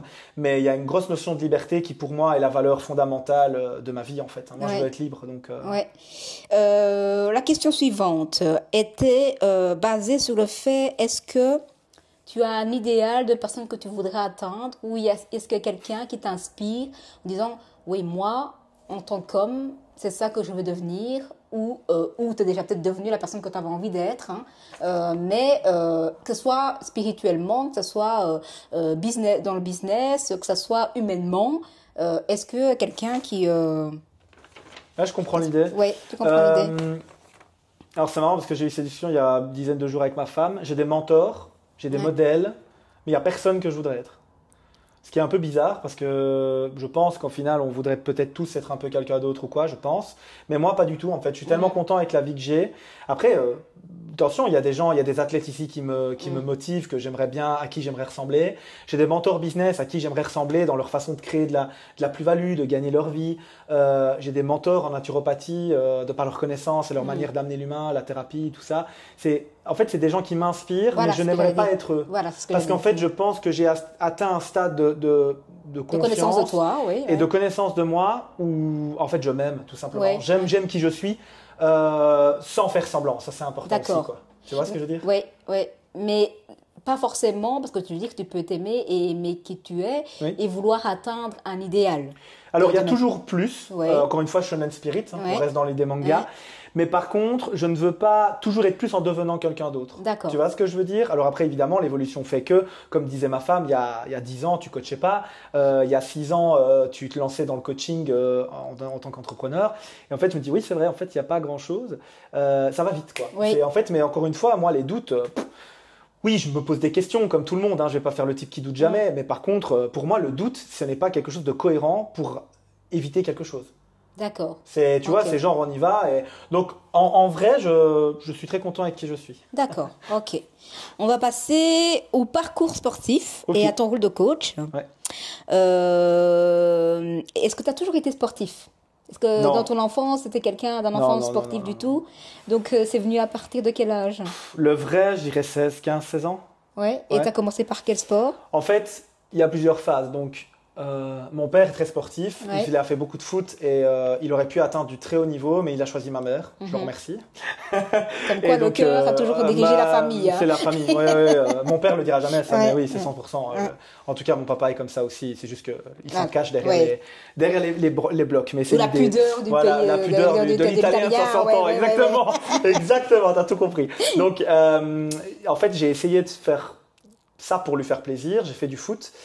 Et en fait, j'en ai fait pendant 3 ans. J'étais petit. J'avais genre 8-9 ans, un truc comme ça. J'en ai fait jusqu'à mes genre 10 ans, donc 2 bonnes années. Et en fait, j'étais très nul. Je suis devenu plutôt bon. Et là, en fait, on a commencé à m'emmerder dans les vestiaires. Ça n'allait pas trop, en fait. Et ma sensibilité a fait qu'en fait, un jour, on m'a emmerdé une fois de trop. Et en fait, j'ai pris la tête d'un coéquipier, mais je devais avoir 10 ans, et je l'ai pété contre un mur, tu vois. Ah oui, d'accord. Et en fait, mais tu sais, t'es gamin, quoi. Ouais. Et en fait, quand ça fait des mois c'est parce que c'était de l'harcèlement. D'accord, c'était pas, c'était vraiment de l'harcèlement. Et en fait, ce jour-là, j'ai compris que j'avais quelque chose en moi qui était dangereux. Donc, il fallait que je fasse attention à ça. Mais j'étais gamin, encore une fois. J'avais 10 ans, grand max, quoi. Ça tombe, j'en avais 9,5. Hein. Et donc, là, j'ai dit, OK, plus de sport collectif. Donc là, j'ai arrêté les sports collectifs. J'ai recommencé un peu le football, etc. Avec des adultes. À ce moment-là, c'était pas fou, franchement. Et puis en fait, ce qui s'est passé, c'est que moi, j'étais en 5e. On était en voyage, en quelque sorte, très tôt. Et là, si tu veux, moi, j'ai pris ma première cuite. Et en fait, je suis quelqu'un de très timide, etc. Et en fait, en ayant pris ma première cuite, j'étais alcoolisé, je me rappelle de rien. Et apparemment, j'ai parlé à la mauvaise fille au mauvais moment. Et apparemment, ça s'est plutôt bien passé. Mais ça m'a mis dans de beaux draps, entre guillemets. Il y a quelqu'un qui aimait bien cette fille-là. Et en fait, il m'en a voulu. Donc, quand je me suis réveillé, en fait, en ayant dessoulé, j'avais la moitié du crâne rasé, j'avais un sourcil en moins. Oula. Et en fait, moi, j'ai vécu très très mal ça. À l'époque, en fait, je disais toujours, j'étais un peu comme Jésus. C'était le côté, tu me mets une tarte et en fait, je tendais l'autre joue et j'étais en mode, voilà, pas de violence, je suis gentil et tout. Et en fait, ce jour-là, je vais utiliser un mot fort, moi, je me suis senti violé. J'ai vraiment dit, OK, en fait, être gentil, c'est pas rentable. En fait, tu peux être gentil, mais tu dois être en capacité de te défendre. Et donc, en fait, je suis rentré, ma mère m'a vraiment engueulé en mode, mais qu'est-ce qui s'est passé? Pourquoi t'as laissé faire ça? Et en fait, là, ma mère, pareil, elle a été face à l'école. Elle a pété un plomb à l'école, etc. Je citerai pas le nom de l'école, mais honnêtement, des petits. Vraiment des petits gens. Pour te donner le niveau, les profs ne voulaient pas que j'aille à côté d'eux, alors que j'étais super mal à l'aise de m'être fait raser le crâne, tu vois. Et en fait, les profs, zéro mindset, zéro psychologie, tu vois. Mais à l'époque, j'ai 15 ans, tu vois. Oui, c'est ça. Donc, parce qu'en fait, j'avais sauté une année. Donc, j'étais plus jeune que ce que j'aurais dû être. Enfin, bref. Et en fait... là, je me suis dit, en fait, ça, c'est la première et dernière fois que ça m'arrive. Et donc là, j'ai la vraie période sport qui commence. D'accord. Où là, je commence les sports de combat. Là, j'ai commencé le Krav Maga. Le storytelling. Ouais, Krav Maga. Et puis là, j'ai enchaîné sur la boxe anglaise, taekwondo, free fight pendant 4 ans. Et puis, j'ai eu une pause pendant presque 5 ans, 6 ans même, parce que l'école et le boulot. Oui. Donc en fait, quand j'ai commencé mes études artistiques, parce que je suis graphic designer, moi, de formation. D'accord. Donc c'est là que j'ai rencontré mon épouse, donc il y a du positif. Il y a du positif. Et en fait, je rentrais tous les jours à 9h. Et donc en fait, les cours de self-défense de combat étaient déjà passés. Donc je ne pouvais plus m'entraîner. D'accord. Et donc là, j'ai eu un gros arrêt. Et en fait, le CrossFit, j'ai recommencé, j'avais 27. Et comment on arrive à ça? Comment on arrive, parce que je veux dire, je trouve que maintenant que tu me dis que tu as fait de la boxe et de la taille, je me dis tu as bien la tête de ça. Maintenant je fais le lien, je dis mais tu as plus la tête de ça que comment on arrive dans une parce que maintenant voilà, c'est quelque chose d'assez populaire, le CrossFit, et c'est quelque chose que tout le monde connaît sans vraiment connaître, mais voilà. Comment on arrive à ça? Parce qu'il y a 10 ans, t'as quel âge? 30? J'ai 36. Je vais sur mes 36 cette année. Donc il y a 10 ans d'ici, c'était pas non plus quelque chose qui était fort connu, aussi connu que maintenant. Comment tu passes de la boxe au CrossFit? Comme c'est quand même un comme sport. À peu près tout dans ma vie, les relations. En fait, j'ai un pote qui sait que je suis en train de me reprendre en main. Donc à l'époque, en fait, j'ai un choc. J'ai plus fait de sport depuis 5-6 ans. Je sors de ma douche et là, je me regarde de profil et en fait, je vois que j'ai une bedaine. Et là, je fais, mec, t'as 26, 27 ans, t'as pas 30 ans, t'es obèse. Dans ma tête, c'est ce qui se passe en fait. Et là, moi, je suis un énervé. Donc, en fait, je suis en restauration à l'époque. Hein. Donc, je finis la restauration vers minuit, 2h du matin. Et donc, entre minuit et 4h du mat, je vais chez Basic Fit et je m'entraîne tout seul. Okay. Et en fait, là, je perds du poids et de ça. Et j'ai un pote qui voit ça, qui voit mes stories, tout ça. Enfin, qui voit un peu mes trucs sur Facebook, mes images et tout ça. Et il me dit, j'ai trouvé un truc qui a l'air incroyable. Ça s'appelle du CrossFit. Et j'aimerais que tu viennes essayer avec moi. D'accord. Et en fait, c'est ce gars-là qui s'appelle Dimitri Lautrimont, qui est le patron du Monkey Camp. Je lui fais des bisous. Du côté de Bénin. Bazoa, Benin et tout ça, cette région utoise en fait, qui en fait m'a poussé, en fait à aller là-bas. Et en fait, lui, il est parti parce qu'il a fait les courses à obstacles, donc maintenant qui a lancé le Monkey Camp et tout ça. Moi, je suis resté. Et le tout premier workout que j'ai fait, à la fin, j'ai dit, je veux en faire ma vie. Je sais pas comment, mais genre ça doit rester dans ma vie. D'accord. Et c'était une évidence. Genre, comme ma femme, le coup de foudre, c'était vraiment une évidence, quoi. D'accord. Et quel rôle, finalement, a le sport de ton équilibre mental parce que je sais que ton but, c'est toi de finalement d'apporter ça aux autres. Mais toi, comment ça t'équilibre ça? Parce que je sais que parfois, après le cours de 10 heures, toi, tu t'entraînes toujours donc le mardi, pour le moment, c'est ça. J'ai une heure pour m'entraîner. Parce que je me demandais, est-ce que tu le fais pour pouvoir mieux coacher les gens ou tu le fais parce que tu en as besoin pour faire une pause? C'est un moment que tu estimes pour toi? Alors, pour moi, c'est pas une pause, mais c'est clairement un moment pour moi. Et en fait, c'est un moment qui construit ma discipline et donc l'homme, la personne que je veux être. D'accord, ok. Parce qu'en fait, pour moi, c'est un point faible. Je suis un explorateur. Et un explorateur, ça a du mal à rester constant. Oui. Tu vois, ça explore. Hein, c'est comme souvent on l'a dit. Et donc, j'ai tendance à manquer de discipline. Je dois t'avouer que depuis Seb et Jonas, c'est quand même quelque chose que j'ai beaucoup plus, la discipline. D'accord, ok. Parce qu'eux m'aident beaucoup là-dessus. D'accord. Mais après, c'est des bros, hein, c'est des frères. Je leur dis toujours... ouais, là, je vais me perdre. Et puis, ils me disent, ouais, effectivement, parce que Mais à côté de ça, quand eux, ils ont des problèmes, ils viennent m'en parler aussi. Donc, c'est un échange. C'est une belle relation. C'est une belle rencontre. De toute façon, moi, c'est la chance que j'ai. C'est que je suis très, très bien entouré. Et tu es là, tu coaches ici depuis combien de temps? J'ai peur de dire une bêtise, mais ça va faire 1 an. Donc, c'est relativement récent. Hein. Et tu coaches aussi du côté de Ciné? Oui, en fait, là, du côté de Ciné, moi, j'habite du côté de Ciné. Et en fait, si tu veux, c'est une salle où je coach. Non, où tu habites du côté de Ciné, près de l'ancien stade, Stade Lambert. Oui, ok. C'est à côté de l'école l'Athénée Royal? Ouais, je suis à côté, en fait. Je suis tout à fait à côté de ça. Donc, en fait, j'habite là-bas. Et si tu veux, j'ai été voir la salle de Ciné. Là, ils avaient une équipe qui était full. Donc, ils n'avaient pas besoin de coach. Par contre, moi, j'aurais dit, voilà, si c'est OK pour vous, moi, ça m'intéresserait de donner des cours de Strong Fit. Donc, ma méthode d'entraînement, si je puis dire, hein, c'est la méthode dans laquelle j'ai été formé. Mais bon, maintenant, elle est un peu bâtarde dans le sens où j'ai amené tout ce qui est neurosciences, tu as fait évoluer ça. Voilà, exactement. J'ai fait évoluer de ma manière. Et puis, j'ai envie de faire de la pub aussi parce que pour moi, il y en a qui pensent que j'utilise Strong Fit, le mot Strong Fit pour me donner de la pub à moi, mais en fait c'est faux. J'essaye d'utiliser le mot Strong Fit pour ramener de la pub à Strong Fit. C'est-à-dire que on s'aide l'un l'autre, quoi. Tu vois ce que je veux dire? Pour moi la méthode est tellement cool que j'essaye d'en faire de la pub. Pas de l'utiliser, mais de faire en sorte qu'elle soit connue. Mais tu l'utilises quand même sans le vouloir. Aussi, on s'entend. Ouais, bien sûr. Parce que mais c'est pas un parasitage, c'est une symbiose. Tu vois ce que je veux dire? Donc on se renforce l'un l'autre. Et donc moi je donne des cours en fait là-bas. Et je donne 0 cours ou quasiment pas en collectif. Je donne que des personal training. D'accord, ok. Parce que moi, je vis beaucoup de ça, du personal training à travers justement la préparation mentale ou physique. D'accord. Et tu fais que ici et là-bas alors? Ou tu fais ailleurs? Oui, non. Moi, je suis 100% coach. J'ai pas de job à côté. D'accord, ok. Alors, la question suivante, c'est pourquoi selon toi la santé physique et mentale est-elle un sujet fondamental dans notre société? Parce qu'on n'en parle pas. Parce que c'est normal d'être productif, c'est normal d'être en burn-out, c'est pas normal de s'arrêter de travailler parce que tu veux prendre soin de toi. Et là, il y a un problème en fait. Il n'est pas normal d'être adapté à une société malade. La société, elle est malade. Celui qui dit le contraire, venez, on fait un podcast parce que là, la société, elle est malade. C'est-à-dire qu'un système qui a été créé par l'humain, pour l'humain, qui pour moi est le capitalisme, est passé tellement au-dessus qu'on tue des belles âmes, quoi. On tue des gens. Mais tu ne crois pas qu'on a occupé tout doucement parce que la nouvelle génération a pris le pas à l'envers. Eux, c'est vrai, hein, on est en train de verser. Il va y avoir, à mon avis, une bataille pour les anciens et la nouvelle génération qui fait passer son bien-être avant le travail et qui est un petit peu contradictoire avec les anciens qui restaient des années dans leur même entreprise. Ici, ce sont des gens qui vont vouloir changer de manière quotidienne et de manière régulière d'emploi pour pouvoir y trouver leur équilibre. C'est le cycle logique, hein. C'est toujours les gens forts créent des temps faciles, les temps faciles créent des gens faibles, les gens faibles créent des temps difficiles, les temps difficiles créent des gens forts et ça tourne en fait comme ça. Là, on est dans des temps difficiles parce qu'on a eu des temps faciles et en fait, on a créé des gens faibles. Et j'attaque personne, mais factuellement, moi, j'ai signé aucun contrat où il est écrit la vie doit être belle. Et je pense que c'est le cas de personne. Donc en fait, c'est là où tu dois prendre le leadership sur ta propre vie. Qu'est-ce que toi, tu fais au quotidien pour que ta vie, elle soit plus facile? Ben moi, je te le dis, je bosse pour gagner de l'argent.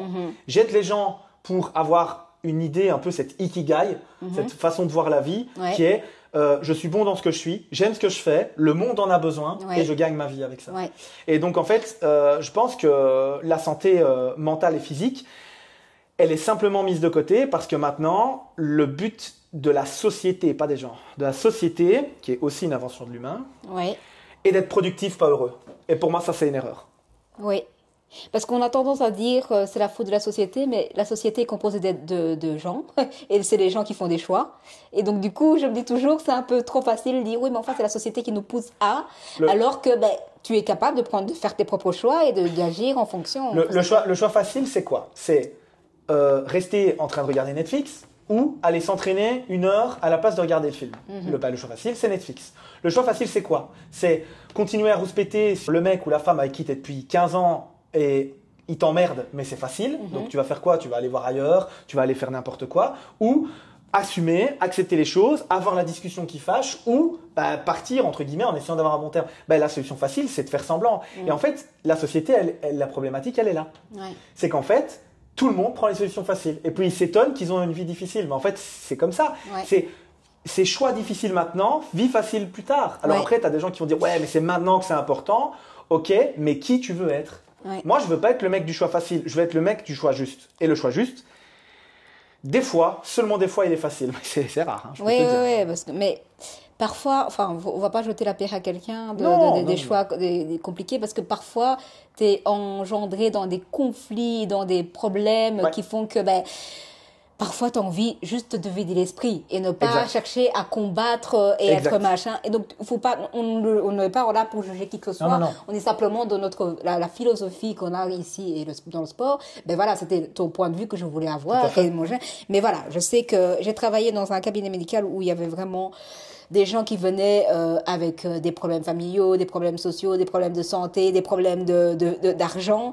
Et on sait que parfois, tout ça fait que tu n'arrives plus à voir les choses claires. Et donc, si tu n'es pas accompagné et si tu ne trouves pas les bonnes personnes pour te guider vers un bon choix, c'est toujours un peu compliqué.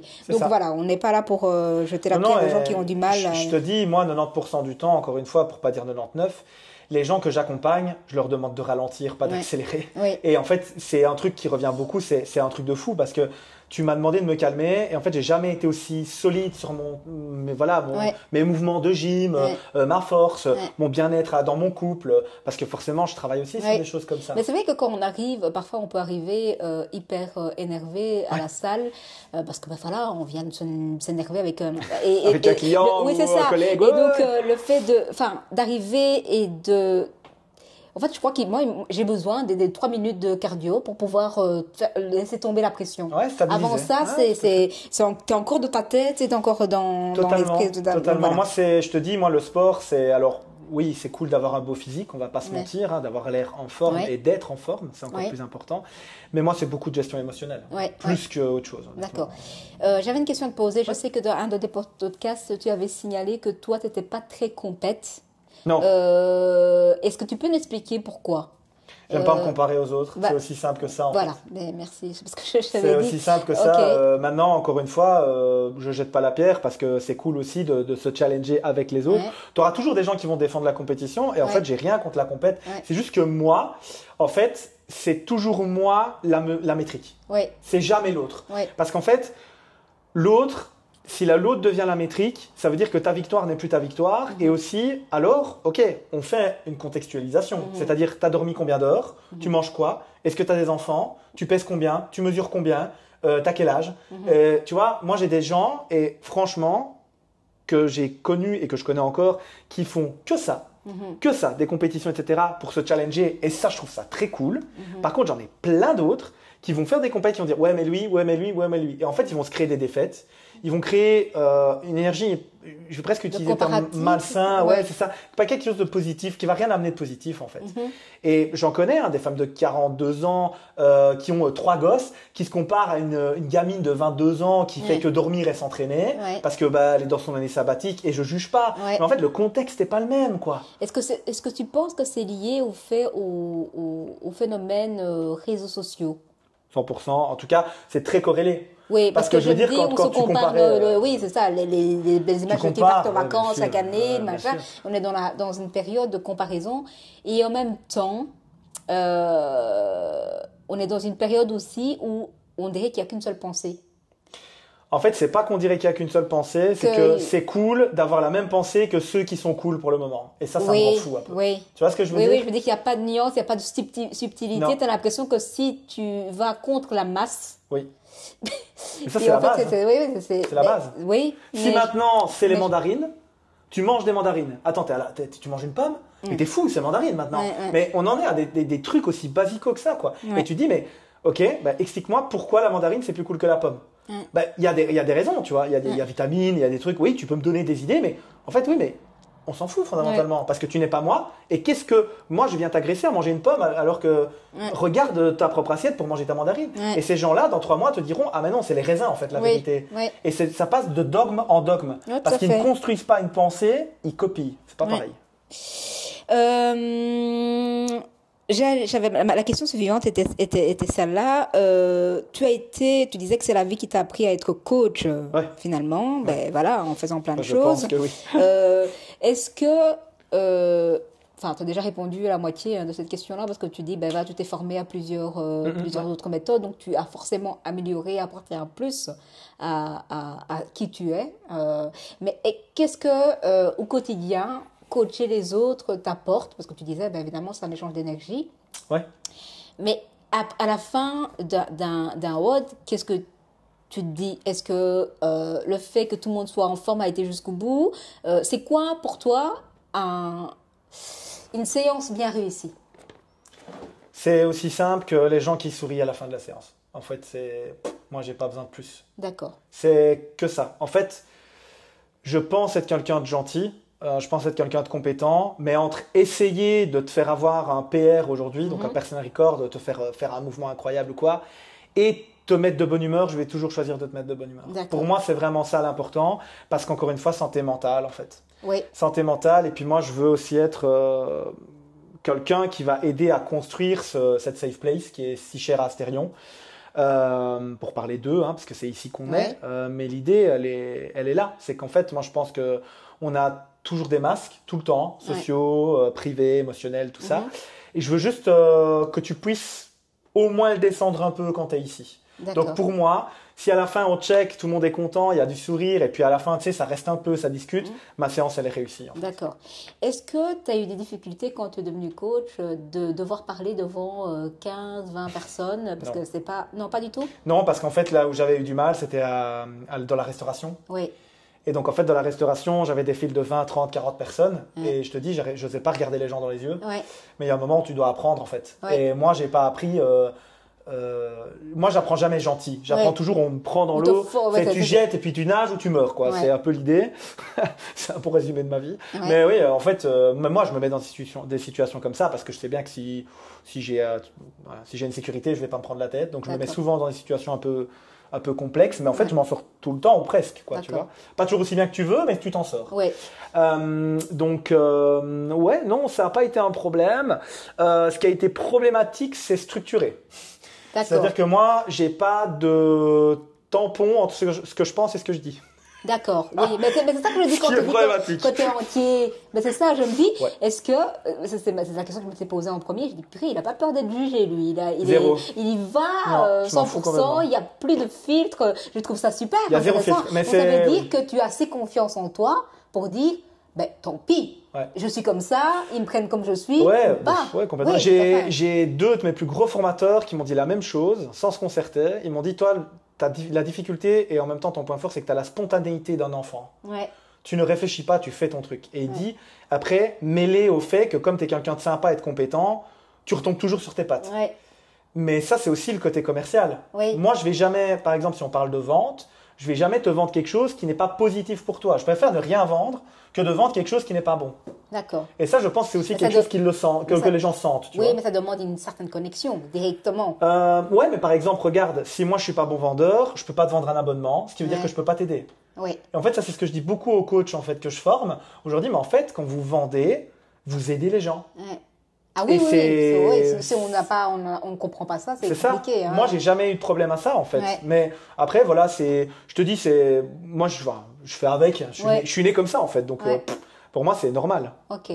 J'avais une question. Tu t'entraînes combien de fois par En moyenne, 5 fois semaine depuis. Alors, je vais pas faire le type parce que j'ai eu une grosse. Alors, je vais parler de dépression sportive, qui est qu'en fait, le milieu dans lequel je suis influence énormément mes performances. D'accord. Et là, je suis dans un très très bon milieu. D'accord. Donc, le fait d'être dans un milieu comme Astérion où je discute beaucoup, on est tout le temps dans des projets, etc. Je crache pas du tout sur les autres box, pas du tout, mais je n'y étais pas assez pour pouvoir en fait développer mon envie. Donc, c'est bien la preuve que tu es quelqu'un qui se nourrit de l'énergie qu'il y a. Oui, complètement. complètement. J'insiste sur le fait que je ne suis pas un vampire énergétique où les vampires énergétiques vont vraiment se nourrir et vont garder. Mais clairement, pour moi, le fait de mettre une bonne ambiance, ça va être quelque chose qui va faire en sorte que tout soit mieux. L'autre fois, on m'a dit waouh, tu rentres dans la salle, putain, on sait que t'es là, quoi. Parce que je rigole, parce que là, on te fait des checks à tout le monde. Ben, en fait, pour moi, c'est aussi le rôle d'un leadership, quoi. Oui, et il y a aussi peut-être que, enfin, c'est un plus, mais je veux dire que le fait que tu viennes t'entraîner de manière régulière avec nous, complètement. et que tu te fonds dans la masse. Ah oui, mais totalement. Moi, j'écoute les coachs. Vraiment, c'est vraiment un truc que je respecte et que je trouve super parce que ça te permet de créer une autre connexion autrement que derrière. C'est d'ailleurs quelque chose que je conseille à tous mes coachs en formation. Entraînez-vous avec vos adhérents. Faites-le. Et tous les, bon, s'il y en a, des honneurs et des autres coachs qui écoutent, je le souhaite, je l'espère. Bah, franchement, allez-y, quoi. Entraînez-vous avec vos adhérents parce que ça aussi, c'est du leadership. Et puis, osez aussi, moi, j'ose me montrer, pour moi, c'est même totalement logique, à terre en train de mourir. Oui.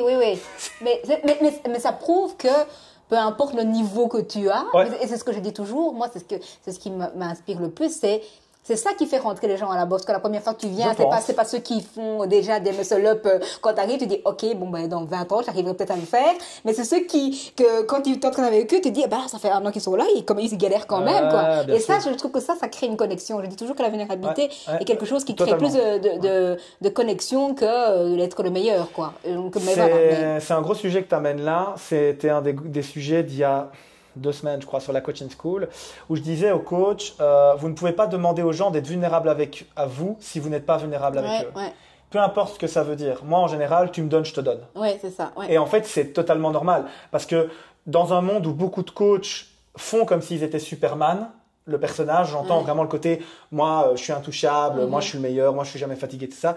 Soyez plus des Batman. Il y a des traumas, il y a des choses difficiles, il y a de la noirceur. Mais en fait, vous êtes juste un humain, quoi. Et un humain qui, à travers ses expériences, a juste peut-être plus de bouteilles que les autres pour pouvoir jouer dessus ou travailler dessus, quoi. Et c'est un peu le but de ces interviews pour pouvoir passer l'autre connexion autrement que par la souffrance du sport. Parce que on dit on s'amuse, mais on souffre aussi. Mais dans la bonne humeur. Dans la bonne humeur. Alors, pour conclure cette interview, je te demanderais si tu as une bouteille à la mer à lancer à la communauté d'Astérion. Peu importe, que ce soit humain, que ce soit sportif, que ce soit santé mentale, que ce soit philosophique, psychologique, tout ce que tu veux. J'ai 2 choses. La première, qui est plus là pour vous qui regardez comme ça, entourez-vous de bonnes personnes. Ça, c'est vraiment, vraiment important. J'ai vu beaucoup de gens bien tomber dans les problématiques de leur entourage. Donc, Ça, c'est vraiment quelque chose d'important pour moi. C'est ce que je souhaite en fait à toute personne qui passe la porte d'Astérion. C'est comprenez à travers le positif que vous allez vivre, en tout cas je l'espère, à travers nos cours et nos relations et nos échanges et nos moments off aussi, hein, parce que ça nous arrive de manger ensemble, de boire un verre ensemble. C'est vraiment des trucs très cool, comme on en parlait aussi dans ton interview et en off. Donc ça, c'est le premier truc en tout cas que je veux vraiment donner comme information, c'est entourez-vous des personnes qui vous donnent envie d'être meilleurs, qui vous poussent à être meilleurs et qui ne sont pas tout le temps en train de vous limiter. Parce que ça, et malheureusement, le mot famille, chez moi, ça a été, mon épouse me l'avait dit, chez toi, le mot famille, ça excuse tout. C'est pour ça que je dis que je suis le vilain petit canard. Ma famille, elle est, moi, je suis comme ça avec ma famille, très très proche, mais de peu de personnes en fait. Alors qu'on est 15 dans ma famille. Hein. Mais je veux dire, il y a vraiment mon père, ma mère qui n'est plus là et mon épouse, quoi. Les autres, il y en a avec qui je suis un peu proche, mais je vis pas avec eux, on s'entend. Donc, entourez-vous des gens bien. Et là, c'est pour moi, / pour Astérion que je demande, que j'envoie la bouteille, c'est n'hésitez pas à venir nous trouver pour parler des vrais sujets. N'hésitez pas à venir nous trouver pour qu'on puisse justement faire des podcasts, répondre à des questions éventuelles que vous avez. En fait, ça se résumera par aidez-nous à vous aider. Parce que, comme j'ai dit à Anso, et je le pense sincèrement, toute la discussion qu'on a eue dans ton interview, à travers justement cette discussion et cette historique de burn-out, je suis convaincu, et on le voit à travers les statistiques qui sont très bonnes, que ça parle et ça touche beaucoup de gens. Et donc, ne soyez pas égoïste, entre guillemets, sans vouloir attaquer. Exactement. Partagez votre expérience et aidez-nous à vous aider, vous et la communauté. Ben voilà, merci. On espère que vous avez passé un bon moment parce que moi j'ai passé un bon moment. C'était très sympa. C'était sympa. Et donc on se retrouve la prochaine fois. Merci. Très bientôt. Salut.